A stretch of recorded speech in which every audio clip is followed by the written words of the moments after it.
அல்லாஹ்வுடைய தூதர் சொன்னார்கள், கபூரில் இருந்து முதலாவதாக எழுப்பப்படுபவன் நான் தான் ஆதமுடைய பிள்ளைகளுக்கு தலைவனாவேன். நாளை மறுமையில் நான் சொர்க்கம் நுழையாமல் யாரும் சொர்க்கம் நுழைய முடியாது. சொர்க்கத்துடைய வாசலின் கதவை தட்டுவேன்.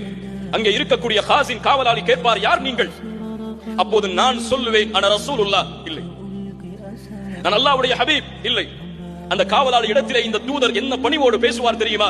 அன முஹம்மத், நான் முஹம்மத் ஸல்லல்லாஹு அலைஹி வஸல்லம். பாசத்தோடு சொல்லுங்கள். அந்த காவலாளி சொல்லுவார், உங்களுக்காகத்தான் இந்த கதவை திறக்க வேண்டும் என்று அல்லாஹ் எனக்கு கட்டளையிட்டு இருக்கிறான், கொஞ்சம் நில்லுங்கள். தூதருக்கு இந்த கண்ணியம் என்றால் தூதர் அனுப்பப்பட்ட இந்த சமூகத்திற்கு அந்த கண்ணியம் இல்லையா? சொர்க்கத்தில் முதலாவது தூதர் நுழைந்தால் அடுத்து நபிமார்களும் அவர்களின் சமூகங்களும் நுழைந்ததற்கு பிறகுதான் இறுதி சமூகமாக இருக்கக்கூடிய நாம் நுழைவோமா? இல்லை. அல்லாஹ்வுடைய தூதர் சொன்னார்கள் ஸல்லல்லாஹு அலைஹி வஸல்லம், நஹ்னுல் ஆகிரூன் அல் அவ்வலூன யௌமல் கியாமஹ். நாம் தான் இந்த பூமியில் அனுப்பப்பட்ட சமூகத்தில் இறுதியானவர்கள்.